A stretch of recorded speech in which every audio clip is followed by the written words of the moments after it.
열왕기하 22장 되겠습니다. 열왕기하 22장 1절로 봉독하겠습니다. 요시야가 왕위에 오를 때에 나이가 8세라. 예루살렘에서 31년간 다스리니라. 그의 어머니의 이름은 여디다요 보스갓 아다야의 딸이더라. 요시야가 여호와 보시기에 정직히 행하여 그의 조상 다윗의 모든 길로 행하고 좌우로 치우치지 아니하였더라. 아멘. 2절까지 봉독해 드렸습니다. 요시야가 여호와 보시기에 정직히 행했다. 우리가 뭔가 잘 하는 것 같아도 사실 하나님이 계수하자 하시면은 하나님 앞에서 바로 설 자가 사실은 없을 겁니다. 그만큼 하나님 앞에 인정받는다는 거 쉽지 않을 겁니다. 그래서 하나님이 보자 하면은 정말 두려운 것이고요. 하나님이 그냥 눈 감아 주시듯이 이렇게 해주시면 은혜로 우리가 하나님 앞에 설 수는 있죠. 우리가 하나님 앞에 서는 것이 내 의로 서는 것이 아니고 하나님의 은혜로 하나님의 사랑의 눈길로 우리가 그 앞에 설 수 있는 것이죠. 그런데 요시야는 여호와 보시기에 정직히 행하였다. 사실 여호와 앞에 정직히 행하였다 이런 소리가 그렇게 자주 안 나왔습니다. 다윗도 정직했다고는 했겠지만 다윗도 실수가 꽤 있었지요. 그래서 이렇게 여호와 보시기에 정직히 행했다 뿐만 아니라 그의 조상 다윗의 모든 길로 행하고 좌우로 치우치지 아니하였더라. 좌우로 치우치지 않았다. 사람은 누구든지 어느 한쪽으로 기울기 마련입니다. 좌든지 우든지. 요즘 정치적으로도 많은 사람들이 특히 우리 대한민국 사람들은 정치 성향들이 좀 있어요. 그래서 좌든지 우든지 어느 한쪽으로 기우는 경향이 많은데요. 사실 이거 중립 지킨다는 게 너무너무 어렵습니다. 그런데 우리 신앙인이라면 좌우로 치우치면 안 되는 것이죠. 사상적으로, 정치적으로, 신앙적으로도 마찬가지입니다. 신앙적으로도 어찌 보면 신앙적으로도 좌우가 있어요. 과거에는 그 신앙인들 가운데서도 굉장히 그걸 뭐라고 그러나요? 저기 중남미 같은 쪽에 있는 그런 신앙, 그런 신앙들은 굉장히 좀 위험하거든요. 그런가 하면은 또 어느 측면에서는 너무 또 율법적으로 또 가가지고 그것도 문제입니다. 사회주의적으로 가도 문제고 율법적으로 가도 문제입니다. 성경이 정말 복음적으로 정말 하나님의 본래의 뜻대로 이렇게 정확히 이렇게 판별하고 분별해서 그 말씀의 그 중심을 잡고 이렇게 살아가기가 쉽지 않은 시대예요. 세상 자체가 어느 한쪽으로 자꾸만 기울어가는 그런 듯한 모습을 자꾸 보이거든요. 그래서 우리 신앙인들은 정신 바짝 차려야 됩니다. 진짜 조금만 잘못하면은 이상한 것에 휘말려 들어갈 수가 있어요. 요즘 교회들마다 아주 몸살을 앓고 있습니다. 왜냐하면 유튜브를 통해서 아시는 분들이 자꾸만 이상한 것들을 자꾸 전달해 주거든요. 특히 이 교회 성도님들이 말씀을 나누기 위해서 그렇게 하는 건 괜찮아요. 그런데 말씀도 좀 이상한 쪽으로 좀 특이하게 이런 내용을 가지고 또 밑도 끝도 없는 얘기 가지고 그렇게 전달하는 경우가 참 많아요. 뭐 나름대로는 그게 옳은 줄 알고 그랬겠지요. 그런데 옳지 않은 것들이 더 많습니다. 그래서 이런 거 분별하기가 너무너무 어려운데 이 요시야는 여호와 보시기에 정직히 행하였고 또 좌우로 치우치지 않았다. 이 굉장한 정말 찬사죠. 이 요시야가 정말 보기 드문 대단한 그런 신실한 왕입니다. 근데 지난주에 우리가 살펴봤지만 그의 아버지는 아몬이고 또 아몬의 그 윗대는 므낫세잖아요. 므낫세는 천하의 또 악질 아닙니까? 무려 55년간 다스렸는데 최장수죠. 최장수로 이스라엘 나라를 다스렸는데 그가 그렇게 악독한 일을 많이 했어요. 그 선대왕 히스기야가 종교 개혁을 해놓은 걸 갖다가 다 무위로 돌려버리고 완전히 다 박살을 내버렸지요. 성전문 정말 걸어 잠그고 하나님을 섬기지도 못하게 만들어버리고 우상으로 완전히 점철을 해놨지요. 자, 그렇게 했는데 그의 자녀인 요시야 지금 보니까 나이도 굉장히 어립니다. 왜냐하면 그 아버지 아몬이요 왕이 된 지 2년 만에 죽었어요. 그렇죠? 2년 만에 죽었어요. 너무너무 그 아버지도 폭정을 했거든요. 그러니까 이 국민들이 도저히 그 치하에서는 살 수가 없다고 아주 베르고 베르다가 그 왕궁 안에서 죽였어요. 시해를 했어요. 이렇게 왕궁 안에서 시해를 할 정도면요, 그 아들이 왕이 되기가 쉽지 않습니다. 그런데 그 아들은 아직 2년 만에 죽었으니까 아직 자녀가 어리지요. 어려서 이 요시야는 왕위에 오를 때 나이가 8세래요. 8세. 8살. 요즘은 8살이면은 뭐 초등학교 한 2학년 정도 되나요? 한 2학년 정도면은 어느 정도는 뭐 좀 똑똑하다. 요즘 시대라면 좀 똑똑하다고 볼 수 있어요. 근데 옛날에는 발육도 사실은 좀 늦고요. 모르겠어요. 뭐 그쪽 나라는 또 다른지 모르겠지만 우리 어릴 적에 보면은 늦게까지 젖도 나오지 않는 엄마 젖을 빨면서 어린애 같은 그런 행동을 하는 꼬마들도 있었거든요. 그러니까 늦게까지 제대로 성장을 못 해가지고, 물론 옛날에 다 어렵게 살아서 그랬을 거예요. 이런 경우도 있는데 아직 8살이면은 자기 의지로 뭘 할 수 있는 나이는 솔직히 아닙니다. 그런데 이 사람이 여호와 보시기에 아주 정직히 행했대요.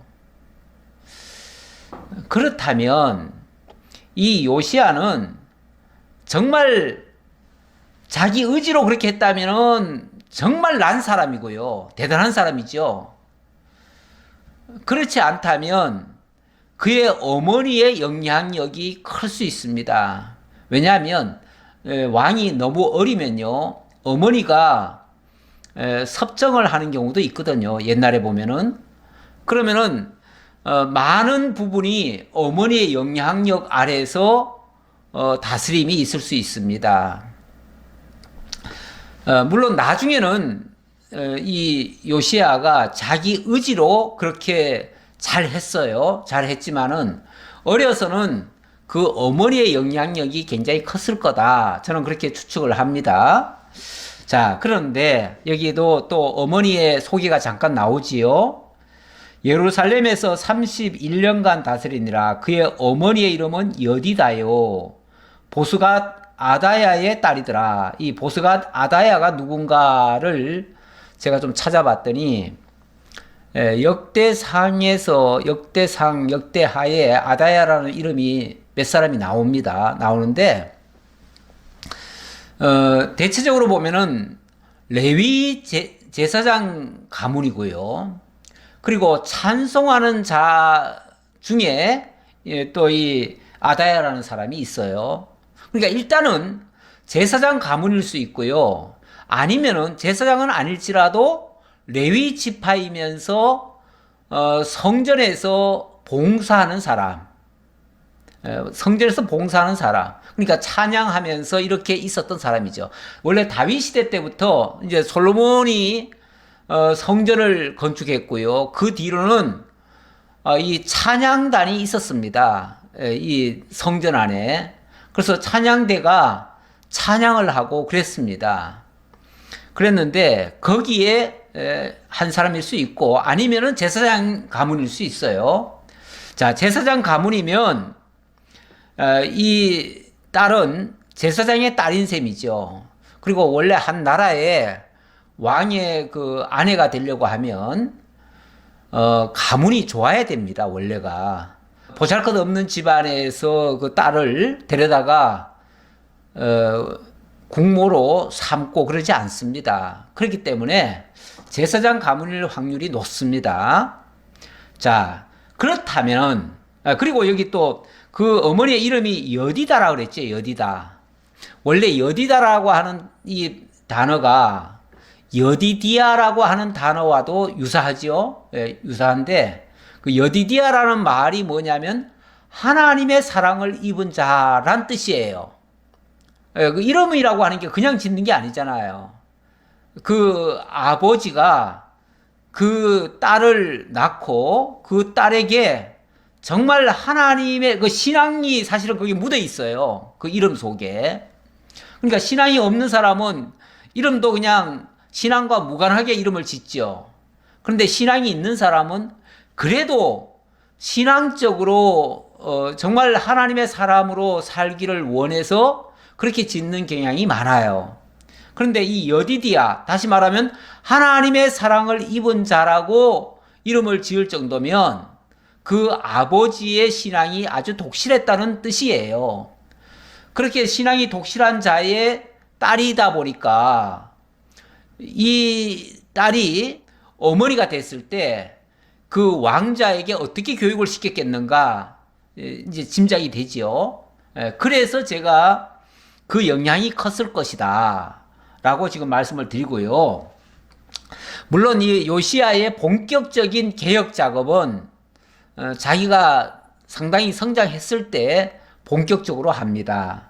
그래서 3절에 보니까 요시야 왕 18째 해에 왕이 무슬럼의 손자 아살리아의 아들 서기관 사반을 여호와의 성전에 보내며 이르되, 예, 여호와의 성전에 이 서기관을 보냈어요. 18째 했던 18째 해에. 그러니까 한 10년 정도 지난 다음이죠. 10년 지난 다음에 보내서 무슨 일을 하는가. 자, 일단 잠깐 한번 넘겨보지요. 목차를 오늘 좀 보지요. 예, 목차를 보시면은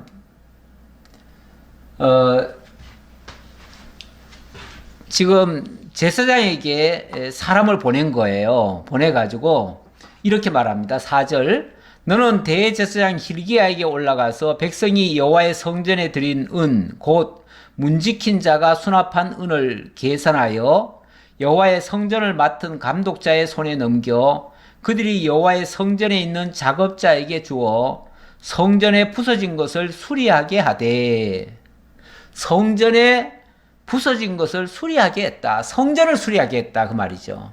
왜요? 왜 성전이 이렇게 부서졌을까요? 관리 안 하면 부서지는 거죠. 원래 이 건물이라고 하는 거는요, 사람이 살아야 되고요, 늘 사용을 해야 됩니다.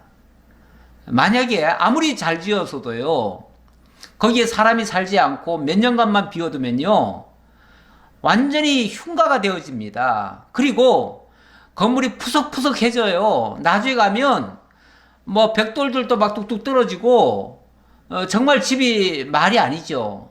나중에 가면 정말 귀신 나올 집 같은 생김새가 있지요. 자, 왜 그러냐면 앞서 므낫세가 이 성전을 사용을 못하게 해버린 거예요. 성전 제사가 제대로 드려지지 않게 해버렸어요. 이렇게 망가뜨려 놓으니까 당연히 성전이 훼손이 되지요. 훼손이 됐는데 이거를 사실은 누군가 통치자가 의지가 있어야 돼요.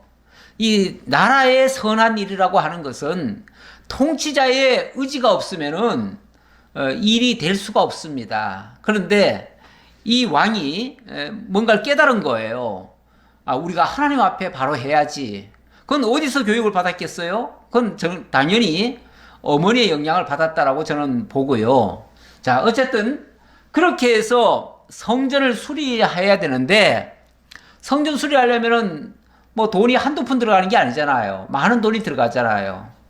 그것을 성전에 그동안 모은 돈을 다 꺼내가지고 성전 수리하는데 다 써라 그 말이죠. 다 써라.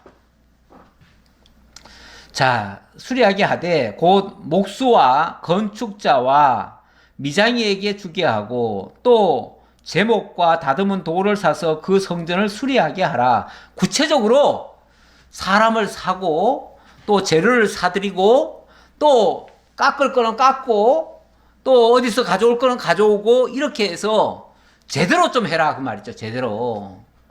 뭐 어디 조금 고장난 거 조금 수리하는 정도가 아니라 아예 대대적인 그런 수리를 하라는 거예요. 여기 이제 성전 수리하는 모습이라고도 볼 수 있는데, 자, 이렇게 성전을 수리하라고 했습니다. 예. 여기 적어 놓은 거는, 어머니가 누군가를 소개하느라고 잠깐 적어 놨는데, 역대기상에 보면은 제사장 중에서는 하면서 뭐 아다야 이야기가 나옵니다. 그래서 제가 아까 그 제사장의 딸일 가능성이 있다라고 제가 말씀을 드린 겁니다. 자, 그 다음, 그러나 그들의 손에 맡긴 은을 회개하지 말지니 이는 그들이 진실하게 행함이니라. 자, 성전 수리를 맡기면서 너무 돈 가지고 그렇게 따지지 말아라 그 말이죠. 우리가 현대는 요즘은 얼마나 각박한 세상입니까? 요즘은 뭐 정말 정신 바짝 차리지 않으면은 눈만 감아도 그냥 코를 베어갈 정도로 그렇게 어찌 보면은 정말 살벌한 그런 시대를 우리가 살다 보니까 지금은 뭔가를 그렇게 좀 전폭적으로 믿고 절대적으로 신뢰하는 그런 관계가 조금 없습니다. 요즘은 건축을 이렇게 맡겨도 업자들에게 돈 달래는 대로 다 주면은요 먹고 날라버리는 경우도 많아요. 지금 저 수양관 뭐 최근에도 좀 수리를 했습니다만은 뭐 전에 그 건축업자에게 돈을 그 당시 돈으로 한 8천만 원 정도 계약을 하고 아마 한 6천만 원 정도까지를 줬다고 그러는 것 같아요. 그 당시 벌써 그게 한 20년 전일 거예요, 아마. 20년 전에 8천만 원이면은 지금으로 말하면 한 8억대 정도 될 수 있는 돈일 거예요. 그 정도의 건물을 짓는데, 자꾸만 재료비가 올라가니까 재료를 미리 사드려야 됩니다. 그러니까 재료비를 미리 주십시오 해가지고, 그래서 그냥 왕창 줬대요. 처음에는 그냥 이렇게 일하는 거 봐가면서 줬는데, 나중에는 요즘 막 재료비가 올라가니까 돈을 한꺼번에 좀 주십시오. 그렇지 않으면 나중에 단가가 더 올라갑니다. 그러니까 그냥 있는 돈, 어차피 있는 돈이니까 그냥 믿고 그러면 주자 그래가지고 줬대요. 줬더니 웬걸 그 돈을 다 받고는 그대로 그냥 날라버리더래요. 그래가지고 다시는 찾을 수가 없었대요. 그래가지고 그때 뭐 멈춰버린 거예요. 그러니까 돈은 한 6천만 원 정도가 가져가 버리고 공사는 절반도 못한 거예요. 절반도 못하고 일이 멈춰져 버렸어요. 요즘은 이렇게 참 각박한 세상이다 보니까 미리 너무 돈을 줘버리고 계산도 안 하고 이러면은요. 그리고 제대로 뭐 영수증 같은 것도 안 써놓은 거예요. 그렇게 했으면은 그렇게 소위 말해서 사기친 거 아니에요? 사기를 쳤으면 나중에 고발을 해가지고 잡아넣어야 되는데 이 목사님이 너무 믿고 그냥 달래는 대로 줘버리고 거기에 대한 제대로 된 뭘 쓰지를 않았대요. 쓰지를 않았으니까 고발을 해도 잡기도 어렵지만 잡아도 나올 게 없대요. 그래가지고 나중에 그냥 포기하고 말아버렸다고 그러는데, 요즘 같으면은 철저하게 계산을 해야 됩니다. 요즘 그렇게 믿고는 할 수가 없어요. 그런데 이 당시 어찌 보면 여호와의 종교가 국교 아닙니까? 국교고 또 왕이 직접 명령하는 것이고, 이러다 보니까 여기서 사기칠 수는 없지요. 그러니까 전폭적으로 믿고 하는 거죠. 다시 말하면 우리가 저 이방인을 상대로 해서 저 밖에 있는 사람들 상대로 해서는 정확하게 계산을 해야 됩니다. 그렇지만은 우리가 신앙 안에서, 특히 우리 교회 안에서는 너무 그렇게 따지고 이렇게 하는 것도 사실은 좀 덕스럽지는 않아요. 그런데 가끔 보면은 교회 안에서 이 회개하다가 뭐 돈 몇백 원이 틀렸는데 그거 가지고 서로 막 싸우고 이래가지고 가끔씩 교회가 막 분열이 일어나고 어려움을 겪고 이랬다는 얘기가 가끔씩 들려와요. 가끔씩. 우리 교회에서는 뭐 그런 일이 아직까지 한 번도 없었습니다만은 가끔은 다른 교회에서들, 그것도 뭐 많은 액수도 아니에요.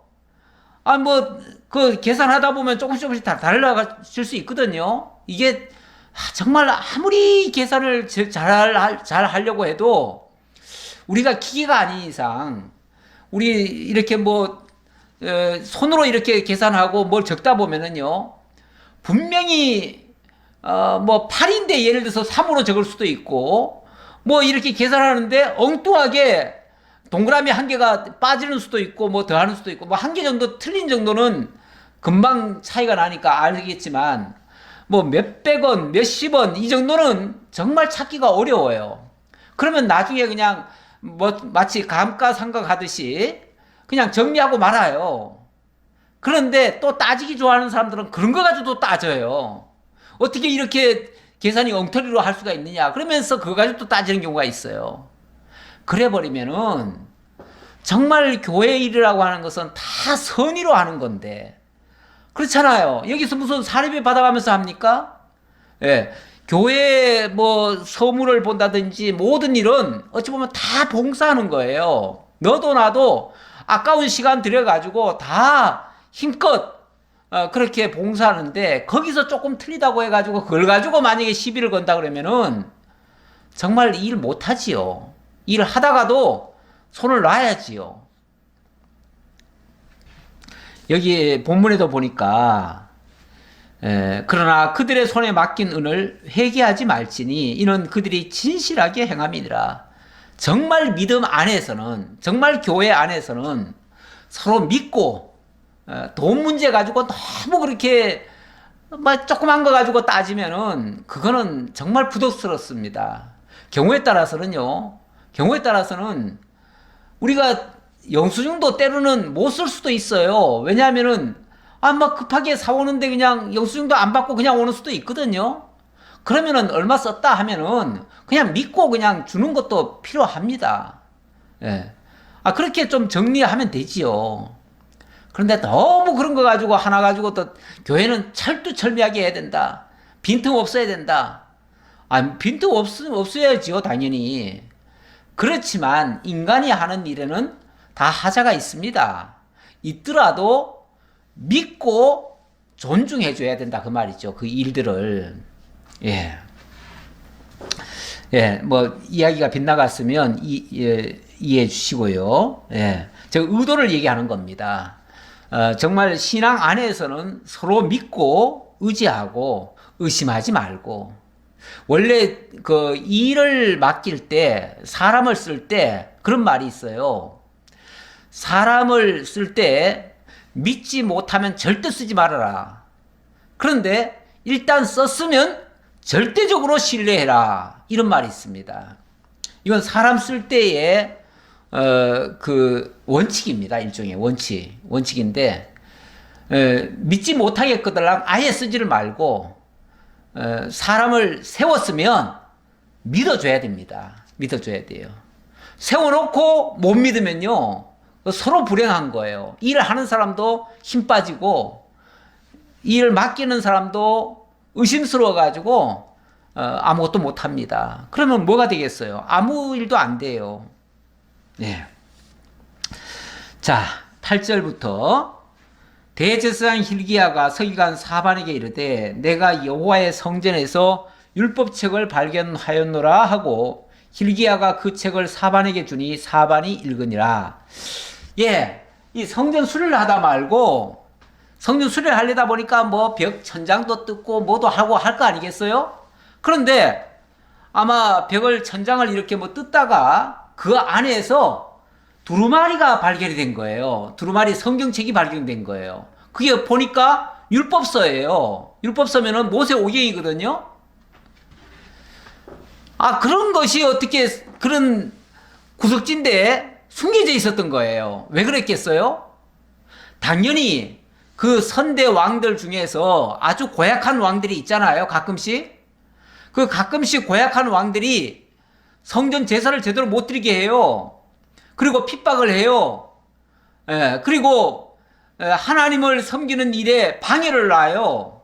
그러면은 이 제사장이나 이런 사람들은 자기가 그 하나님의 말씀을 보관을 해야 되는데, 지켜야 되는데 지킬 데가 없잖아요. 그러면은 일부러 그런 데다 숨겨놓을 수도 있어요. 숨겨놨는데 그동안은 이게 이제 쉬쉬하고 있다가 그게 잊어버려진 거예요. 잊혀진 건데 이게 성전 수리하다가 어디서 나왔어요. 그거는 그동안에 정말 안 좋은 일이 있었다. 그래가지고 정말 하나님의 말씀이 숨겨져 있었다. 그 말이에요. 하나님의 말씀이 숨겨져 있고 어찌 보면 그동안 구전에 의해서 쭉 내려왔던 거예요. 그런데 그러다 보니까 하나님의 말씀이 없는 채로 신앙생활을 해온 셈이 됐잖아요. 결국은. 그러니까는 사람들이 하나님의 말씀의 그 본뜻을 다 잊어버린 거예요. 이 구전이라고 하는 것은 어느 정도까지는 전달이 되지만은 그 이후로 가면요, 전달이 안 됩니다. 그래서 객관적으로 기록된 말씀이 꼭 필요해요. 요즘 그 이슬람교는 그 창시자가 마호멧 아닙니까? 이 마호멧이라는 사람은 원래 글을 모르는 사람입니다.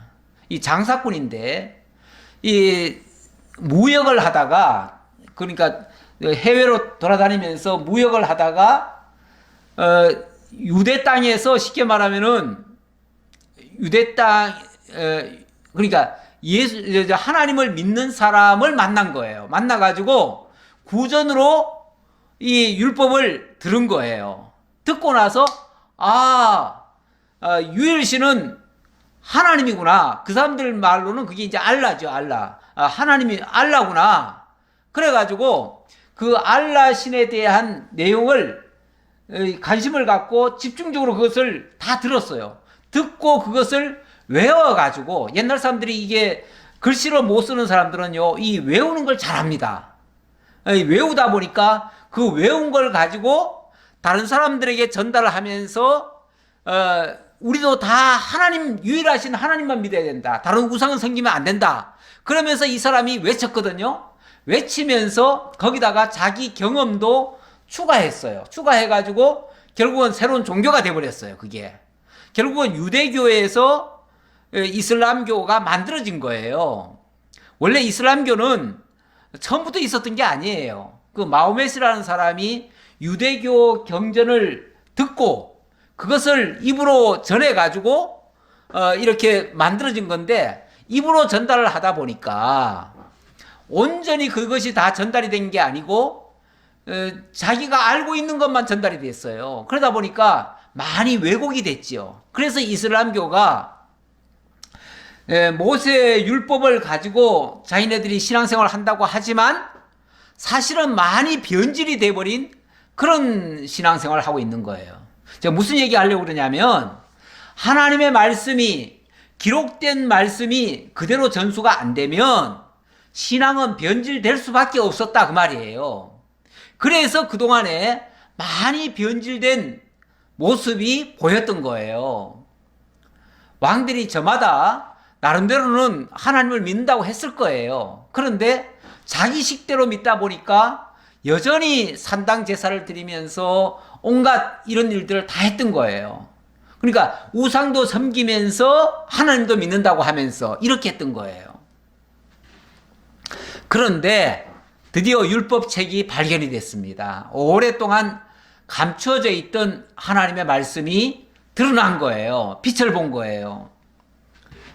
그랬더니 서기관 사반이 왕에게 돌아가서 보고하여 이르되 왕의 신복들이 성전에서 찾아낸 돈을 쏟아 여호와의 성전을 맡은 감독자의 손에 맡겼나이다 하고, 또 서기관 사반이 왕에게 말하여 이르되 제사장 hil기야가 내게 책을 주더이다 하고 사반이 왕의 앞에서 읽음에, 그 제사장이 찾았다고 하면서 주는 그 율법, 그 당시는 이제 두루마리로 돼 있던 거예요. 이 두루마리로 된 거를 이제 그 왕에게 와서 읽어주는 거예요. 사반 서기관이 그걸 읽어주는 거예요.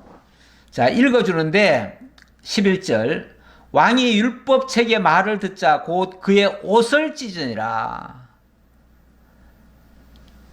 이 옷을 찢는다고 하는 것은 너무너무 억울할 때, 또 너무 격정적일 때, 이럴 때 옷을 찢거든요. 또 자기가 엄청나게 잘못했음을 또 뉘우쳤을 때, 이럴 때도 옷을 찢고 그렇게 하는데, 이 왕이 그 말씀을 들으니까 지금까지 모든 게 다 잘못됐다는 게 드러났을 거 아니에요.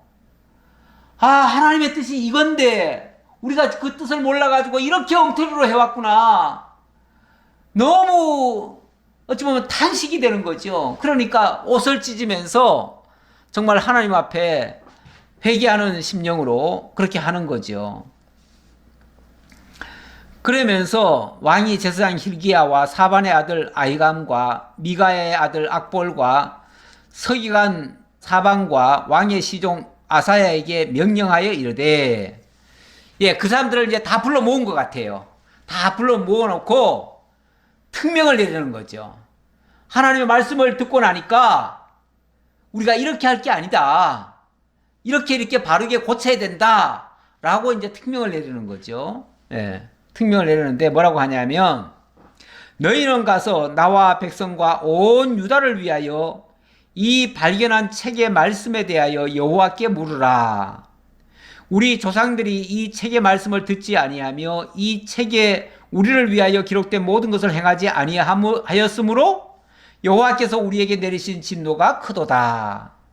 자, 이 말씀의 본 뜻이 무엇인가 정확히 깨달아서 그 말씀을 온 백성들이 준행할 수 있도록 그렇게 일러줘라 그 말이죠.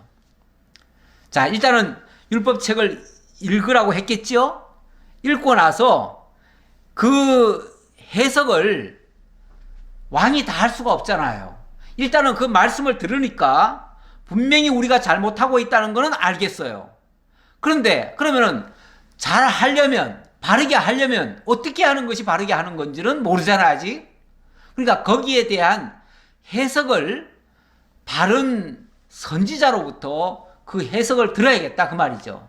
그 해석을 들어가지고 그것을 온 백성들에게 제대로 좀 알려주도록 해라 그 말이죠.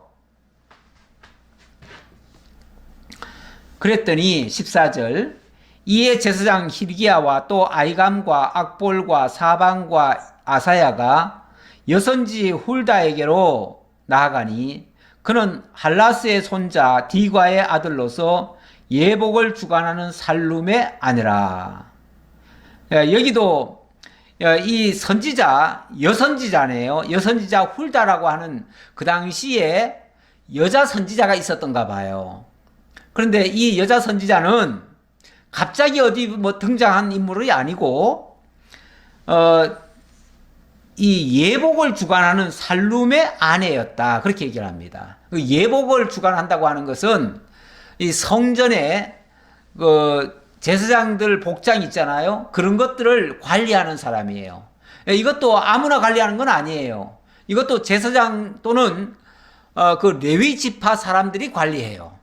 그런데 레위 지파 사람이 그 일을 하고 있는데 그 사람의 아내가 하나님의 감동을 받고 그 당시 하나님의 말씀을 선포했던 그런 사람인 거예요. 비록 여자였지만 이 왕은 그런 어떤 성별에 대한 차별을 갖지 아니하고 차별적인 생각을 갖지 아니하고 그 여자 선지자를 존중을 한 거죠. 그리고 하나님의 선지자임을 인정을 한 거죠. 우리 하나님께서 가끔은 여선지자들을 동원을 하십니다. 여자 사사도 동원한 적이 있고요. 사사시대 때는 여자 사사 드보라를 동원한 적이 있고요. 가끔씩 이렇게 여자 선지자들도 하나님이 사용하신 적이 있습니다. 그러니까 뭐 어떤 사람들은 뭐 보수적인 생각을 가지고 있는 사람들은 여자들은 교회에서 잠잠하라. 그러니까 여자들은 교회 일을 하는 거 아니야. 목회자는 될 수 없어. 이렇게 일방적으로 주장하시는 분들도 있는데 저는 꼭 그렇게 보지는 않습니다. 하나님이 물론 평상시는 주로 남자들이 해요. 하는데 어찌 보면 비상시 같은 경우에는 오히려 남자들이 제대로 못할 때에 여자들을 하나님이 세워서 하십니다. 하나님이 약한 자를 들어다가 강한 자를 부끄럽게 하시는 하나님 아니십니까? 그렇기 때문에 때때로 여자를 들어다가 세상의 남자들을 부끄럽게 만드는 경우도 있어요. 예, 지금이 바로 그럴 때라고 볼 수 있어요. 남자들이라고 다 잘하는 게 아닙니다.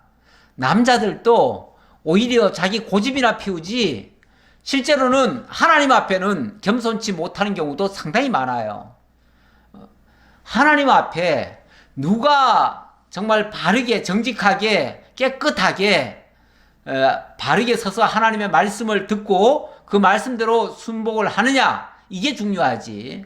남자 여자라고 하는 개념은 사실은 의미가 없습니다. 하나님 앞에서는 그렇습니다.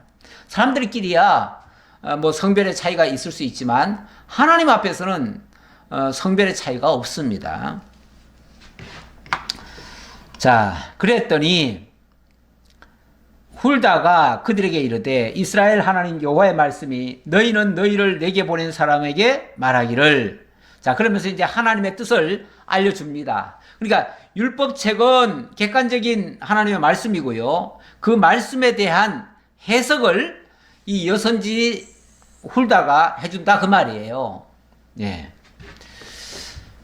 여호와의 말씀이 내가 이곳과 그 주민에게 재앙을 내리되 곧 유다 왕이 읽은 책의 모든 말대로 하리니 이는 이 백성이 나를 버리고 다른 신에게 분향하며 그들의 손의 모든 행위로 나를 경노하게 하였음이라.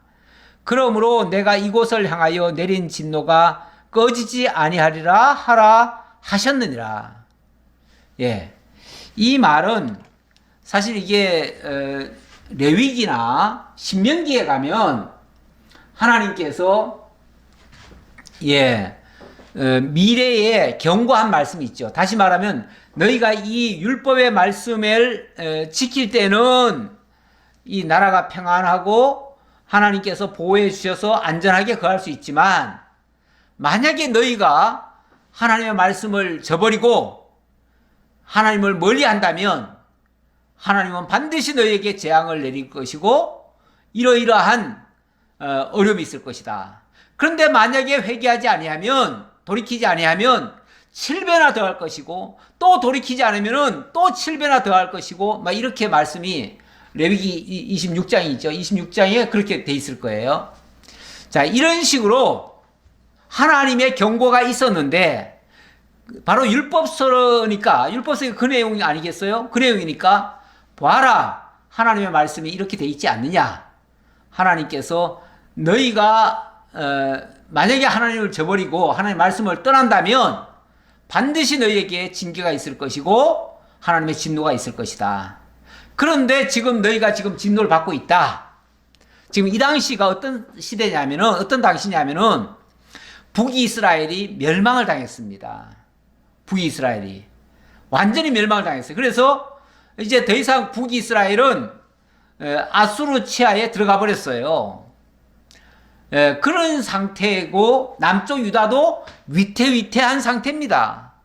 지난번에 한번 제가 지도 그려드려봤지만은 아수르라고 하는 나라가 얼마나 큽니까? 애굽의 일부도 점령을 하고 바벨론 지역까지도 점령을 하고 뭐 그 정도로 나라를 강대하게 지금의 터키 지역까지도 다 다스렸어요. 그러니 얼마나 큰 나라입니까? 그 나라 가운데 홀로 섬처럼 겨우겨우 붙어 있는 나라가 지금 유다입니다. 그러니까 위태위태하지요. 곧 망할 직전이죠. 도대체 이게 웬일이냐? 왜 이런 일이 발생하느냐? 사실 왕도 정말 우리가 왜 이렇게 약하게 됐지? 왜 이렇게 위험하지? 이것 때문에 정말 밤잠 못 자가면서 왕이지만은 호사 생활을 누리는 게 아니라 정말 하나님 앞에서 노심초사하면서 그렇게 지내왔을 거예요. 그랬는데 거기에 대한 하나님의 음성이 들린 겁니다. 이 훌다 입을 통해서 들려주신 겁니다. 자, 18절 보겠습니다. 너희를 보내 여호와께 묻게 한 유다 왕에게는 너희가 이렇게 말하라. 이스라엘의 하나님 여호와가 이같이 말씀하셨느니라.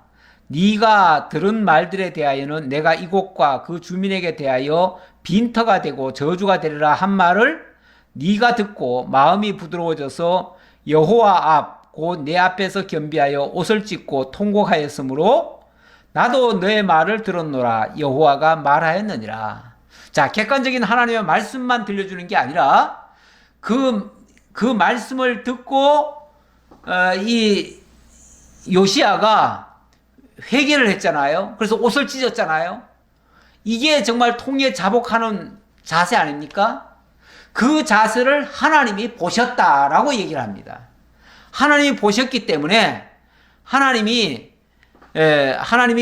바로 너를 그 요시야 왕을 하나님이 받으시겠다 그 말이죠. 받으시겠다. 그의 마음을 받으시겠다 그 말이죠. 그의 중심을 받으시겠다. 그런 뜻이죠. 그러므로 보라, 내가 너로 너의 조상들에게 돌아가서 평안히 묘실로 들어가게 하리니 내가 이곳에 내리는 모든 재앙을 내 눈이 보지 못하리라 하셨느니라 하니 사자들이 왕에게 보고하니라. 자, 이 말씀이 어떤 뜻인가? 내가 너로, 하나님이 하신 말씀이에요. 하나님이 요시야로 하여금 너의 조상들에게 돌아가서 평안히 묘실로 들어가게 하겠다. 이렇게 말합니다. 평안히 묘실로 들어가게 하겠다. 그 말은 너의 당대에는 이 나라가 안 망할 거다. 그 얘기죠. 너의 당대에는 이 나라가 망하지는 않을 것이다. 그리고 내가 이곳에 내리는 모든 재앙을 너의 눈이 보지 못하리라. 이 말을 했는데, 자, 당대에는 안 망할 것이고, 그리고 네 눈으로는 이 나라가 그 처참하게 완전히 박살나는 그 모습, 이거는 이제 앞으로 그렇게 될 거거든요. 앞으로 바벨론에 의해서 완전히 이 나라는 쑥대밭이 될 것이고 완전히 모든 것이 다 빼앗길 거예요. 그렇게 될 건데 그것만큼은 네 눈으로 안 볼 거다 그 말이에요. 네 눈으로 안 보려면은 그 전에 죽어야죠. 그 전에 죽어야죠. 그러니까 이 말이 어떤 면에서는 너에게 험한 꼴 안 보여줄게 라는 말씀이기도 하지만 너는 얼마 못 가서 갑자기 죽을 거야. 이 말씀과도 같아요. 근데 나중에 보면은 이 요시야가 그 애굽왕 바로 느고를 가로막았다가 길을 가로막았다가 바로 느고한테 죽잖아요. 죽어요. 죽는데 그렇게 죽으면은 어찌 보면 저주받은 것 같은 느낌인데 얼른 들으면은 아니 그렇게 이렇게 선한 왕이 왜 갑자기 죽어요? 아직 죽은 얘기는 아직 안 나온 거니까 뭐 지금 얘기 안 해도 상관은 없지만은 사람이 생각할 땐 그러잖아요. 왜 이렇게 선한 왕이 왜 빨리 죽어요? 빨리 죽는 게 이게 저주가 아니고요. 이게 복일 수 있어요. 왜냐하면 환난을 면하게 하는 거잖아요. 사람이 어차피 다 죽습니다. 누구든지 다 죽어요. 다 죽는데 엄청난 환난을 겪고 정말 고통 속에서 그렇게 죽는 것보다는요. 그런 환난을 안 보고 죽는 게 조금 더 편하지 않나요? 어차피 가는 건데. 그런 면에서 경우에 따라서 뭐 갑자기 돌아가시는 게 꼭 불행한 것만은 아니에요. 이제 몇 달 전이죠, 벌써. 몇 달 전인데 우리 총회장님의 그 사모님이 아직 젊습니다. 젊고 정말 너무너무 활동적이에요. 그래서 총회 그 일을 하다 보면은 아무래도 사모님의 역할도 엄청나게 큽니다. 그러다 보니까 총회 일을 하는데 사모님이 앞장서 가지고 그 하는 모습을 저도 생생히 봤거든요. 정말 열심히 하시고 순수하게 깨끗하게 그렇게 잘 하셨어요. 잘 하셨는데 어느 날 갑자기 부고가 왔잖아요. 갑자기 오늘 새벽에 돌아가셨다는 거예요. 나중에 들어보니까 이 심장마비로 돌아가셨더라고요. 새벽 예배 마치고 집에 오셨는데 화장실에 들어가셨다가 그냥 그 길로 돌아가셨어요. 그런데 뭐 화장실에 들어가 있었으니까 얼른 발견을 못했죠. 얼른 발견만 했으면 어떻게 조치를 하겠는데 발견을 못하니까 그냥 그대로 돌아가셨어요. 남들이 생각할 때는 아유 저렇게 갑자기 마치 비명행사하듯이 그렇게 죽으니까 얼마나 불행한가 이렇게도 생각할 수 있지만 그 당사자 입장에서는 물론 주변의 사람들은 너무너무 안타까워요. 그래서 정말 슬퍼하고 정말 애통할 일이죠. 그건 맞아요. 맞는데 정작 그 당사자는 너무 편안하게 돌아가시는 셈이에요. 당사자는. 그러니까 남의 죽음에 대해서 함부로 평가를 하고 함부로 그 안 좋게 특히 안 좋게 평가하는 거 그거는 굉장히 조심해야 됩니다. 세상에 갑자기 돌아가시든지 병으로 돌아가시든지 또 뭐 어떤 사고로 돌아가시든지 그래도 그게 꼭 저주나 잘못되거나 불행한 게 아니에요. 그렇게 생각하지 말고 오히려 하나님 앞에서는 그게 편안히 돌아가신 걸로도 볼 수 있다 그 말이에요. 여기 지금 요시야 때문에 지금 그 말씀을 드린 건데 요시야는 사실은 전쟁터에 나갔다가 갑자기 그냥 죽거든요. 졸지에 죽어요. 그러니까 그걸 여기서는 뭐라고 표현을 하냐면 평안히 묘실로 들어갔다 이렇게 얘기를 해요. 평안히 묘실로.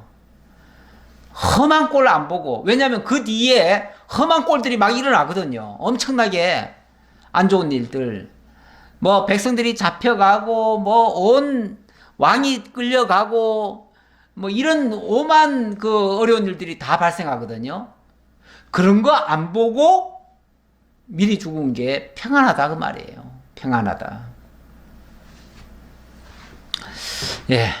그런 식으로 설명한 장면을 잠깐 봤고요. 예. 요거는 이 요시야가 얼마나 선한 일을 많이 했는가를 잠깐 소개하는 건데 이거 역대기 하에 좀 더 구체적으로 나와서 그 내용들을 조금 봤습니다. 아직도 어렸을 때 곧 왕위에 있은 지 8년에 그의 조상 다윗의 하나님을 비로소 찾고 제12년에 유다와 예루살렘을 비로소 정결하게 하여 산당들과 아세라 목상들과 아로새긴 우상들과 부어 만든 우상들을 제거하여 버렸다. 그때부터 아직 어렸을 때 아직도 어렸을 때 그때부터 이렇게 했다.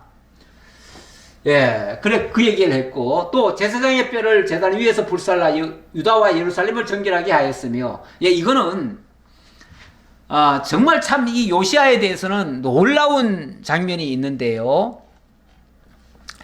예, 그 열왕기 상에 보면 일찍이 여로보암이 그 나라를 쪼개 가지고 북이스라엘을 새로 건설하잖아요. 그때에 그 여로보암이 아주 못된 짓을 했습니다. 막 제단에다가 금송아지를 만들어 놓고 자기가 직접 막 제사를 드리고 이렇게 했거든요. 그때에 하나님의 선지자가 가가지고 저주를 합니다. 저주를 하는데 뭐라고 저주하냐면 열왕기상 13장 2절 말씀 하나 제가 봉독해 드릴게요. 하나님의 사람이 단을 향하여 여호와의 말씀으로 외쳐가로되 단아 단아 여호와께서 말씀하시기를 다윗의 집에 요시야라 이름하는 아들을 낳으리니 저가 내 위에 분양하는 산당 제사장을 내 위에 제사할 것이요 또 사람의 뼈를 내 위에 살리라 하셨느니라. 이거는 벌써 몇백 년 전 얘기거든요. 몇백 년 전에 나중에 다윗의 자손 가운데 요시야라고 하는 왕이 등장할 것이고 그가 왕이 되면 이 일을 할 거다 그 말이에요. 이 일을. 그 잘못된 제사장들, 여기 진짜 제사장들 얘기가 아니에요. 바알의 제단에다가 또는 금송아지 제단에다가 제사 드리던 그 제사장들, 그들의 뼈를 제단 위에서 불살라서 유다와 예루살렘을 정결하게 하였고 이렇게 할 것이다. 또 내려가 보면은 또 므낫세와 에브라임과 시므온과 납달리까지 사면 황폐한 성읍들에게도 그렇게 행하여 제단들을 허물며 아세라 목상들과 아루새긴 우상들을 빻아 가루를 만들어 온 이스라엘 땅에 있는 모든 태양상을 찍고 예루살렘으로 돌아왔더라. 무슨 얘기냐면 이 요시야 왕이 북이스라엘까지 가가지고 북이스라엘의 그 제단의 그 가짜 제사장들 그들의 뼈를 다 꺼내가지고 그것을 불살라가지고 그것을 다 태우는 이런 일까지도 했다. 그런데 이게 바로 뭐로 된 겁니까? 한 200년 전에 이 여로보암을 통해서 예언한 말씀을 그대로 이룬 거예요. 우리 하나님께서 몇백 년 후에 요시야라고 하는 왕을 보내가지고 이 일을 할 것이다 했는데 결국은 이 일을 하신 거예요. 요시야를 보내가지고 진짜. 그러니까 이 요시야 왕은 그 스스로가 선했다라기보다는 하나님이 준비한 사람인 거죠. 그런 준비한 사람을 때가 돼서 하나님이 보내주시고 이렇게 성전을 정결케 하고 개혁을 한 거예요. 이게 요시야의 개혁입니다. 이렇게 해서 온전케 했는데 제가 오늘 결론의 말씀은 이사야 66장을 가져왔습니다. 여기 보면 아까 하나님의 말씀을 듣고 이 요시야가 옷을 찢으면서 통회하는 장면이 나왔잖아요. 예, 그 말씀 때문에 제가 이걸 가져왔습니다. 우리 하나님이 기뻐하시는 일이 뭔가를 보려고요. 66장 2절에 보니까 나 여호와가 말하노라 내 손이 이 모든 것을 지었으므로 그들이 생겼느니라. 무릇 마음이 가난하고 심령에 통회하며 내 말을 듣고 떠는 자 그 사람은 내가 돌보려니와 소를 잡아 드리는 것은 살인함과 다름이 없이 하고 어린 양으로 제사 드리는 것은 개의 목을 꺾음과 다름이 없이 하며 드리는 예물은 돼지의 피와 다름이 없이 하고 분향하는 것은 우상을 찬송함과 다름이 없이 행하는 그들은 자기의 길을 택하며 그들의 마음은 가증한 것을 기뻐한즉. 자, 무슨 말이냐면 5만 가지 제사를 다 드리더라도 자기 마음대로 한다면은 그거는 이렇게 우상에게 제사 드리는 거나 다름없다. 마치 개의 목을 꺾어가지고 제사 드리는 거나 마찬가지다 이 말이죠. 이거는 하나님 앞에 제사를 온전히 드리는 게 아니라 하나님을 모독하는 거 아닙니까? 돼지 피 갖다가 뿌리는 거나 똑같다. 그 소리가 얼마나 모독적인 얘기입니까? 예. 그러면서 올바른 그동안에 드려왔던 제사들은 온전치 못했다. 그런데 이 요시야가 온전히 개혁을 해서 하나님 앞에 바로 서게 했다. 이 얘기를 강조하느라고 제가 이 말씀을 하나 가져온 겁니다. 예. 우리는 하나님 앞에 우리 신앙생활이라고 하는 건 뭔가 양적으로 많이 하고 하나님 앞에 정성을 많이 갖다 바치고 이런 게 중요한 게 아니고 정말 하나님 앞에 내 자신이 바로 서는 것, 이게 중요한 겁니다. 그러려면은 정확하게 하나님의 뜻을 분별하는 게 중요합니다. 하나님이 성경에 당신의 말씀을 기록해 놨습니다. 객관적인 이 진리의 말씀이 어떻게 역사하는지 그것을 정확히 깨달아 알고 그 뜻에 순복하는 자세가 하나님 앞에서는 합당한 겁니다.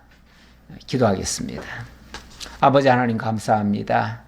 저희들에게 정말 하나님의 참뜻을 밝히 알게 해주시려고 성경을 들려주시고 깨닫게 하시니 참으로 감사합니다. 바르게 깨달은 대로 하나님을 바르게 경외하고 하나님을 섬길 줄 아는 지혜로운 자들 다 될 수 있도록 인도하시고 오늘 찬양한 것처럼 믿음으로 모든 것을 이겨가는 승리하는 저희 모두가 되게 하옵소서. 세상 풍파에 휩쓸려가는 자들이 아니라 진리의 말씀으로 모든 것을 극복하고 이겨내는 진실로 승리하는 자들 다 될 수 있도록 함께해 주옵소서. 모든 걸 감사드렸고 예수 그리스도의 이름으로 기도하옵나이다. 아멘.